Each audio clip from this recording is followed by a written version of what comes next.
Hello, everybody. Very nice to see you. I've been given a Madonna mic so I can walk around a wee bit, which is always good for me. It's really nice to see you. I have warned Kieran over there at the sound desk thing that I will probably go over time and I'll need tackled off the stage. So please be kind to me when that happens. My name's Simon. I am head of cyber at Instil. I know there are a few Instillers floating around. I think I see Tara at the back over there, and Chris and Niall, and yeah, there he goes waving. There's a few of us around. Go and have a chat with them about some of the bits and pieces, if anything about what I'm speaking about today is of interest to you. I'd like to talk about cybersecurity, as always, but what I want to talk about is the way in which this has changed, the things that have changed and what is changing in our world as a result of all these interesting bits and pieces and these new technologies that have come into play.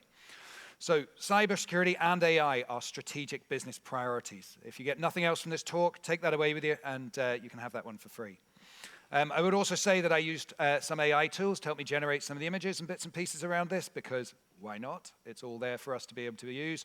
I have tried to weed out all the bits where it got the text looking rubbish, but I'm sure at least one of you will be able to spot something along the way. But what we can see is that we have a new landscape ahead of us. We've got a threat landscape ahead of us that is absolutely fascinating to see. We've got cybercrime projected to cost a huge amount of money on an annual basis. We've got some very high-profile breaches, and we've got some really interesting AI-enhanced scams now becoming common headlines. We're finding that at the moment, as a kind of state of play where we are, attacks are faster. AI automation is leading to that. They're more targeted, some really great data-driven personalization, and they're more scalable. Apply once, attack once, and deploy globally. The personalization thing I think is fascinating. My wife got an email this morning from, she got a new job and she got an email from the head of her board, the chair of her board, within about 2 hours of them posting on LinkedIn. She got an email from a scammer saying, Bruno, would you please give me a call, drop me an email back to this address, I've lost access to my current one. That was within 2 hours of the post going up on LinkedIn about it. It was fascinating. We're also seeing regulatory pressure increasing. Things like the NIS2 directive, the AI Act, the Cyber Resilience Act in the EU, and various other pieces of legislation. And for me, it's really important to recognize that cyber is now a boardroom level strategic issue. It is not just an IT concern. And that's something that we've been saying for many years in our organizations. But cyber and the issues around it. The NCSC, the National Cybersecurity Center, have said that AI will almost certainly increase the volume and heighten the impact of cyber attacks in the next 2 years. So that's coming from the people who know best at the National Cybersecurity Center. They do research on this stuff, and this is what we're seeing. And what we're finding is that the arms race is now algorithm versus algorithm. We're seeing defensive use of AI through things like threat detection, things like behavioral analytics to spot anomalies, and some automated instant triage and prioritization and response. But then we've also got the offensive use of AI. Who hasn't seen one of those class-looking deep fake videos, that are floating around at the moment? Did you see there was one released, I think it was yesterday, where there was an entirely fake video created with an actor who had then was applying for a part in a movie, and their audition tape got picked up. It's fascinating to be able to see. We're seeing automated personalized phishing at a massive scale, and we're seeing that AI-driven adaptive malware is starting to take real priority. Now, it wouldn't be a presentation about some lies, damn lies, and statistics, so here you go. There are some statistics. This is actually from a Deep Strike report, so I believe it is fairly accurate and believable, but sure, take from it what you will. You can make a statistic say pretty much anything you want to. But what we are seeing is we're seeing that recipient click rates are higher. We're seeing that cost reduction from phishing campaigns is lower, so it's easier on the attackers, on the bad actors, and the human firewall is becoming less reliable as the messages get better and better and better. Take a look at this example. I don't know if anyone saw about this. There's a deepfake fraud. An organization lost, I think it was around about 26 million quid. They created a lifelike video and audio of the CFO instructing a transfer to take place. Now, that is really, really impressive to hear about, isn't it? But you would hope that all of our organizations would have better things in place than that. My colleague and I have always had a little bit of a code word that we've used when we wanted to make a transfer to something that was out of the ordinary or something like that. Even just that personal touch is something that you would be able to, you can do. But you can see the statistics up there. These, the AI based issues, they bypass traditional controls by targeting the human trust. We're also seeing some real great advances, and I say great, but they're pretty terrifying really, in AI-enhanced malware. So malware that changes form to avoid detection. There's tools already like WormGPT, FraudGPT, those sort of bits and pieces. AI as a service from a malicious level. I mean, that's the good effort on the people who put all that together, but maybe we should have a bit tighter control on some of the bits and pieces. Tom mentioned there about whether AI was living up to the promise. I think in the malware world, it really is. There was a fantastic talk at our local NI Cyber Breakfast Club last week by Sean Gilmore. I don't know if Sean's here. If he is, it was a fantastic talk, and he talked about a psychopathic AI. If you ever get the chance to chat with him about his talk, it talks about how they have developed a model that will go into a company and absolutely just ruin them. It will absolutely tear them apart. It will find out all the personalized information. It will find out any keys, any access. It will use penetration testing techniques and social engineering stuff internally and just build it up and build it up. And they have that model that they are using for research purposes to play around with stuff. And it's fascinating to hear. So if you do get a chance to hear Sean's talk, it is absolutely brilliant. Really, really exciting. But there are positives as well. If there weren't, then hopefully none of you would be in the room, and I'd be talking to a group of ransomware actors. But there are some positives here. Defensive AI in action. Chat to a buddy of mine who said that they rolled out, I think it was Abnormal AI, the email framework, and it reduced their SOC time checking rubbish emails by about 40 or 50%, just straight away. And that's useful. That's class. That's what we want to see. It also helps us to reduce alert fatigue and helps us to save time on their with the people who are trying to defend our world.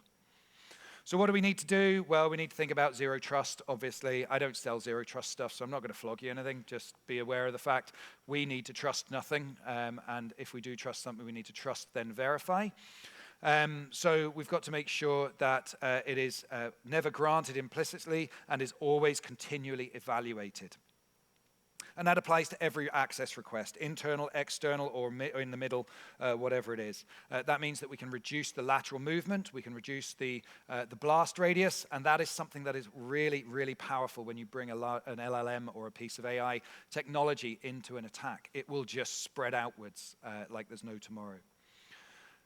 We've also seen the rise of things like, when you go for a job interview now. I don't know if anyone else has done this, but I know in our place that if you go for a job interview and it's a remote job interview, then one of the things they'll ask you to do is to hold your hand in front of your face and wave a bit like this, because it picks up the filter at the back, and your face will suddenly, the face filter will suddenly appear on the person's hand. And then they will be able to know that it's a filter and know that there are.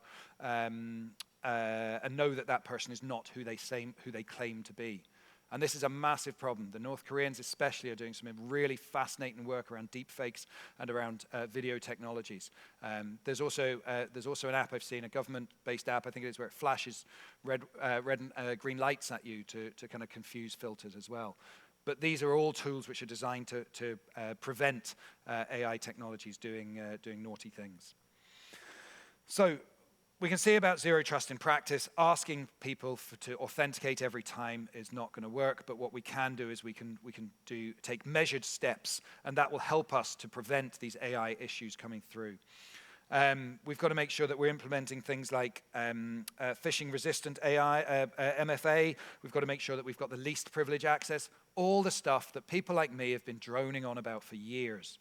But this is really, really important now. We're really starting to see this stuff come to the fore, and what we're starting to see is that organizations are starting to get compromised, and when it happens in a really, really strong way.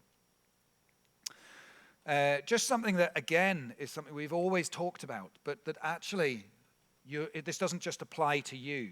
When your organization is relying on infrastructure or AI technologies in some way, shape, or form, or support chatbots that are written by some organization that you've been working with for a while, you're still only as secure as they are. So Harrods got compromised fairly recently. I think it's the second time this year they've been popped. But this one was actually one of their suppliers. And their supplier was compromised, but it's Harrods' name on the door, and therefore those are the people who have concerns. We don't really need to go into Jaguar Land Rover because it's all over the press at the moment, but we're seeing suppliers who are failing because organizations have been so completely compromised. Those, I am afraid to say, I think will continue. I think there will be more of those over the next while as we see the rise of some of these really fascinating but terrifying technologies that we're all involved with in this room. And what can we do? Well, we need to integrate AI. Everybody's going to use it anyway. Everybody's going to have it in their production pipelines. Everybody's going to use it in some way, shape, or form. So let's really try to make sure that we're integrating it securely. So what does that look like? Well, we can deploy some defensive AI tools. We can leverage AI in our business processes. In our place, we have approved AI versions and AI models and systems and stuff that we can use, which prevents people from just going out and using the shadow IT stuff, which shadow AI stuff. Again, it comes back to exactly the same thing as we were talking about 10 years ago when Dropbox came along. So what do we need to be doing? We need to be enabling people. We need to help them do their jobs properly, and in order to do that, they sometimes will need to use some of these brand new technologies. So what else are we looking at? Well, we're looking at risks that things that could happen without this governance. We could have data leakage. Imagine if somebody was taking all of your internal documents, popping them in an LLM, and then getting some useful information out. But then that was used to train the model, which is then used to kind of push out to others. I believe Samsung had an issue a while back with exactly that, where someone had uploaded some of their really confidential details, and then somebody wrote in a prompt that said, how do I design a top secret circuit board that might do X, Y, or Z? And obviously, they were able to get that information out. So shadow AI, shadow IT, same sort of things we've been talking about for years and years and years from the IT perspective. But what we do see a lot, employees using public AI tools with sensitive data. I'm not going to ask any questions here about who has used a public LLM with any sensitive personal data, because I don't want to see the answer. But I wouldn't be surprised if there weren't some hands that went up, if you were being all entirely honest. Developers integrating unvetted AI APIs, and marketing teams using generative AI for content. Any marketeers use ChatGPT or anything like that, or do you all write everything fresh every single time? Yeah, I thought so. Again, when we see the shadow AI, we do see these risks. So we've got things like non-compliance with data protection legislation, confidential data leakage to third parties, and unexpected model behaviors. I think it was Tom again, you were talking about that you want it to do the same thing every time, or you would expect it to do the same thing every time unless something changes. And that's what we want to be sure of. But in some cases, we don't own that model. So what can we do to make that work? So just some details around some frameworks that you can implement, that you can have a look at. ISO 42001. Who does not love another ISO standard? You know, we've got 27001, 9001. You've probably got, business continuity up in the 20,000s, and then you've got, all the bits and pieces. And now we're up to 42001. So what can we see from this is that you need to do something. You need to help to measure where you're using AI, and this is a really useful way to be able to do that. I would also say that what we're seeing from things like the EU AI Act, which I'm sure has been mentioned many, many times today in talks I wasn't able to attend, but what you will require is that you will need to know what's happening in your systems. The way to do that is through governance, is through regulation, and is to understand. So take a look at 42001. It is relatively simple. It's it's not a war and peace, but it is very, very useful for you to be aware of. And you will get another standard badge to put on your websites. And then you've got to secure your supply chain. We've already spoken about this a little bit, but here are some steps that you can take as people who run organizations or who are in charge of this. Vet your AI models. Specify what's allowed. Specify what you can use. If some cool new developer comes along and says, we want to use this, vet it first. Take a look at it. Work out whether it's good or not, whether you trust it, whether you want to put it in. Make sure you've got integrity with the application and systems that you're using. Make sure you've inspected the open source libraries. I mean, lots of open source information is really, really useful. Open source applications are really useful. But who actually goes under the hood to check those out? Frequently, nobody does. But I would encourage you to do so. Review your model cards and monitor your supplier security. Does anyone remember there was a note, I think it was JP Morgan put out a note earlier this year, which feels like a very long time ago, which said that basically they needed to know every single thing that you were putting into your, if you were working with them, they needed to know every single thing you were putting into your models, why you were using it, how you were using it, what models were in place, and how you monitored it, and what was going on. That is what I would expect to start to see from an awful lot of firms.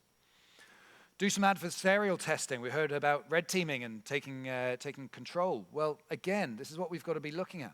We've got to be trying to understand what is happening from the world of security within our AI systems. It doesn't go away because just because we want it to, or because we're using a new technology. It's really important. So we've got to be looking at data poisoning. Can we corrupt your data? Can we mess around with stuff? Can we do prompt injection and get access to data we shouldn't be allowed to? Give me a list of all the salaries within my company and see how much people are getting paid. And making sure we're red teaming the AI features. Red teaming is a term that actually I'm not 100% down with in this case, because this is actually testing. This isn't the same thing as a red team where the people might abseil into the room and break your stuff. This is actually just testing it. That's all it is. It's making sure that people can't do naughty things with it. Think about the ethics and the compliance side of things, and making sure that you're meeting your obligations, making sure you're testing for bias. So from a bias perspective, if you ask an AI, what does a CEO look like? It will use past training data to understand what a CEO looks like. It won't think about the fact that maybe the world has changed, that maybe there are different ways, there are different pieces of data, that there are different models that should be used to understand that. So think about the bias testing and think about your transparency requirements. I listened to a great webinar the other week about healthcare and AI, and the transparency requirements are scaring a lot of the healthcare people because they're worried that they may have to give away the secret source that they have. And remember that humans are still the front line. So we've got to make sure that we've got humans still at the front line. We've got to trust these things. But what we have to do is to verify.